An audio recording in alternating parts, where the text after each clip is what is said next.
All right, so today we're going to talk about my face before keto and intermittent fasting and after keto and intermittent fasting. And you're going to learn 7 things that your face can tell you about what's happening internally to your health and to your organs. Now, in the past, I've wrote a book about the body types and how you can identify what's going on inside hormonally with what's going on the outside. And so looking at a face can give you so many clues on what's going on inside. Now, when I teach you this, promise me that you're not going to start evaluating everyone you know, because the temptation is going to be there. And so the worst thing you can do is start evaluating people on the street. So if you end up doing that, don't mention my name. So the first thing that I want to talk about is the shape of someone's face.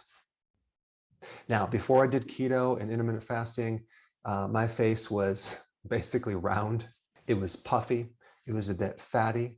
I had a lot of fluid retention. It looked swollen, but that was actually fat and water retention. Now, before keto, I wasn't necessarily eating terrible junk foods. I was just eating too frequently, and I was definitely eating things that were not on the menu, like fruit, specifically apples. You know, one apple is 19 grams of sugar. So what I would do is after breakfast, which I don't consume anymore, I would take this apple, I would say about an hour and a half after breakfast, and I would just spread peanut butter on it, right? And so that would be my snack.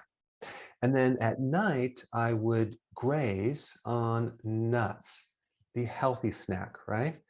Well, little did I know, every time I ate any food, I was spiking insulin over and over and over. And so I had 3 meals, 3 snacks.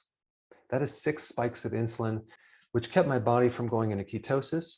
And also, when you store sugar, you actually store water. Thus the term carbohydrate. Carbohydrate comes from carbo or carbon in hydrate, as in hydration.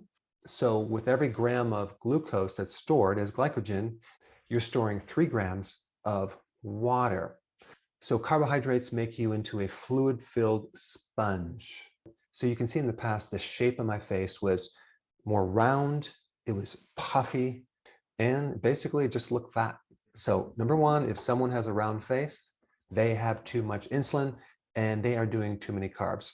All right, number 2, we're going to talk about the eyes, specifically the tissue around the eyes.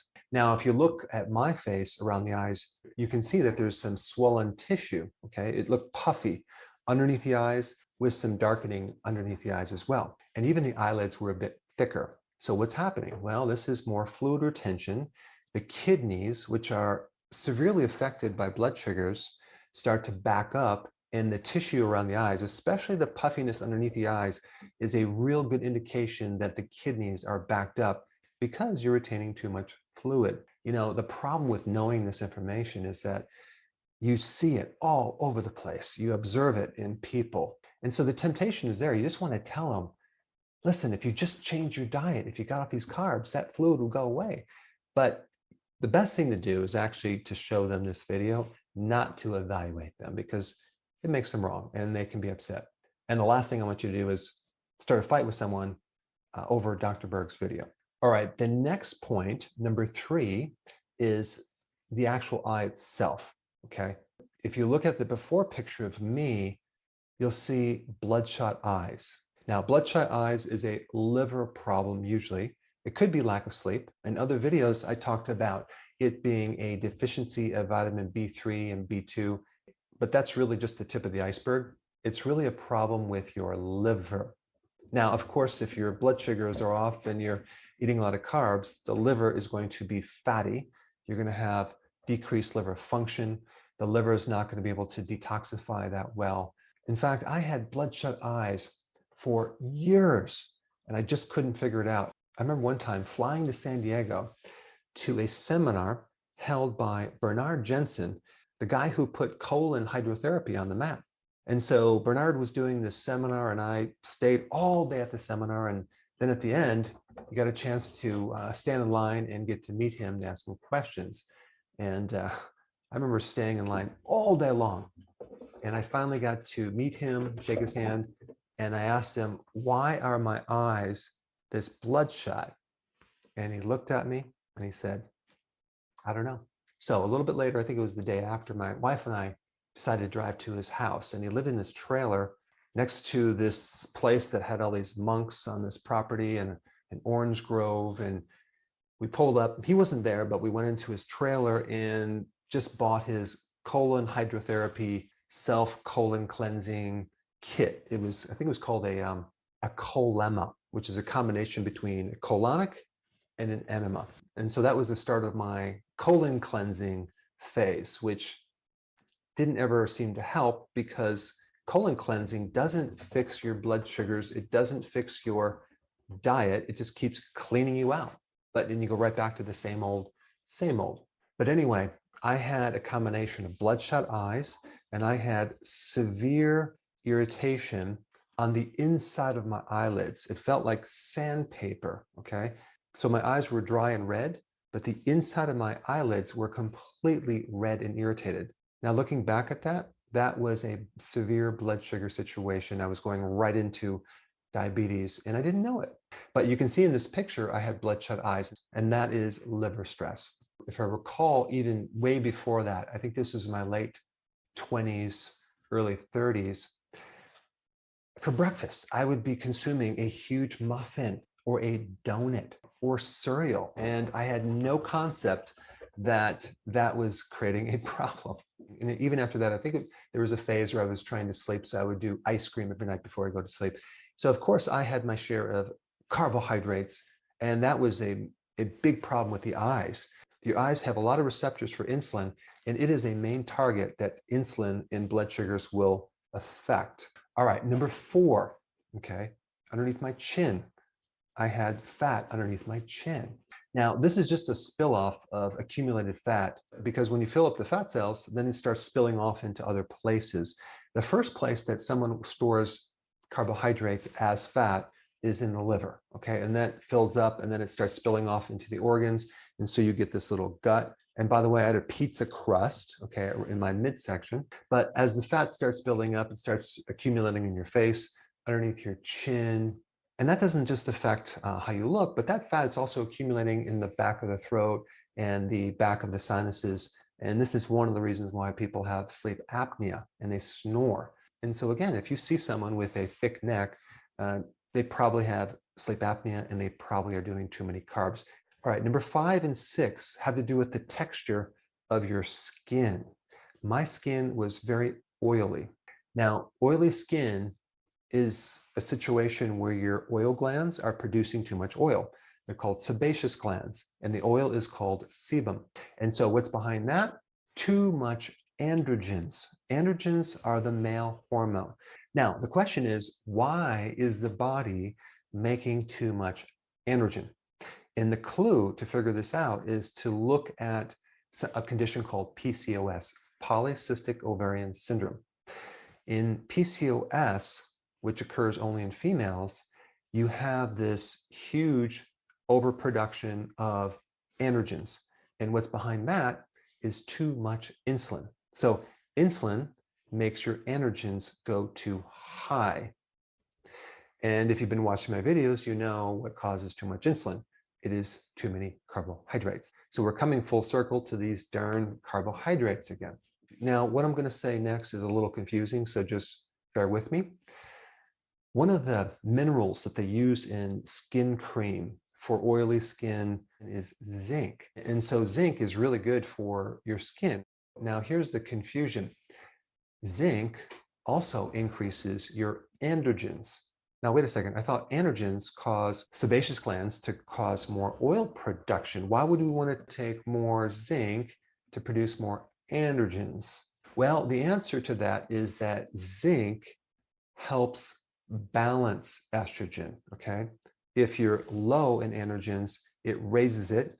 If you're high in androgens, it lowers it. It inhibits or blocks an enzyme in the conversion of testosterone to something called DHT, which is a powerful form of testosterone, which, if too high, can cause male pattern baldness and prostate enlargement and alopecia, which is hair loss. So zinc helps balance estrogen, okay? And it's also really good for PCOS, and it's also vital in the regulation of insulin. Okay, so it can help lower insulin to thereby decrease androgens.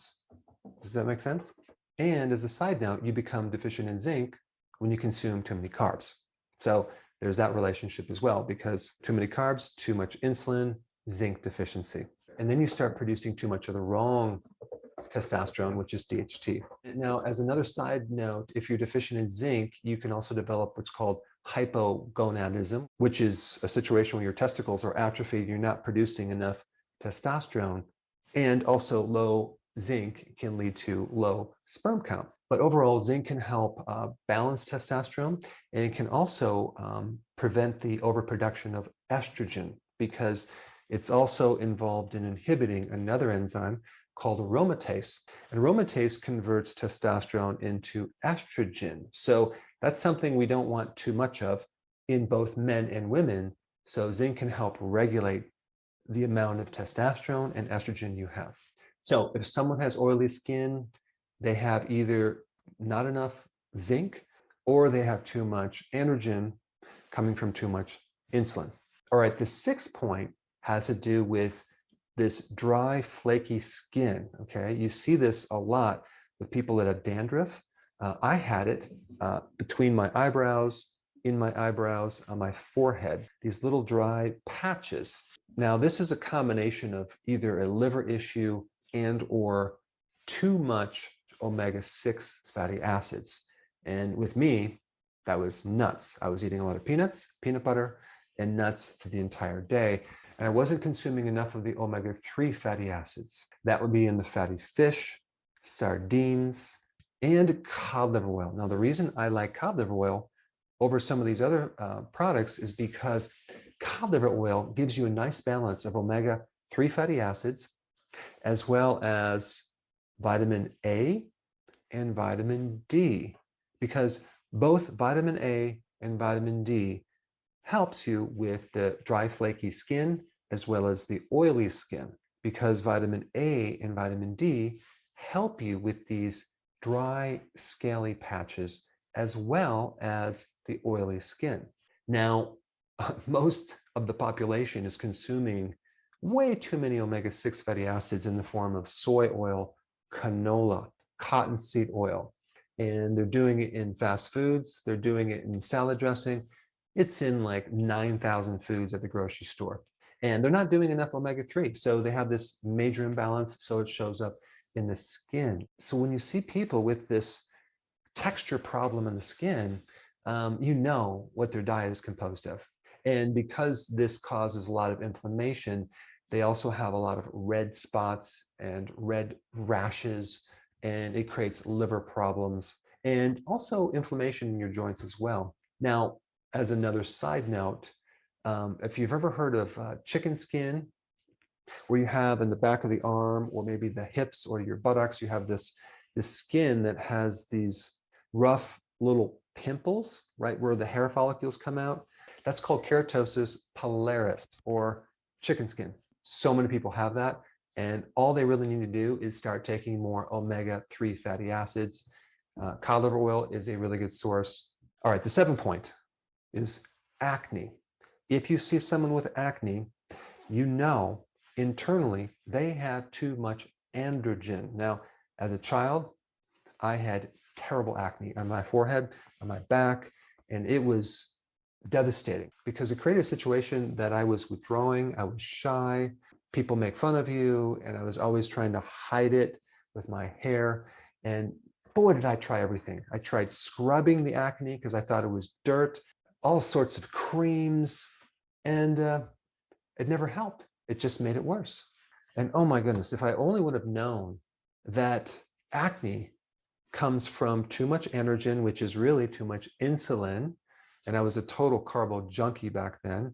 And I made no connection. I did not connect the dots. I just kept eating carbs and washing my face more and more and more. But this is another reason why they put zinc in a lot of these acne creams, because zinc helps lower androgens. It helps shrink the sebaceous gland. But of course, if the diet is not changed, that zinc is not going to do anything. So when you see people with a round face, a fatty face, with puffy tissue around the eyes, bloodshot eyes, oil skin, flaky skin, red blotches on the face. Don't evaluate them. Send them this video. Help them to learn what's behind this problem. It can be easily resolved just by giving someone the right knowledge for the right problem. Now, if you're new to my videos and you don't know about the solution involving what to eat, I created 3 very simple step-by-step videos. And the first video is called Step 1, Start Here. And then the second video is the second step.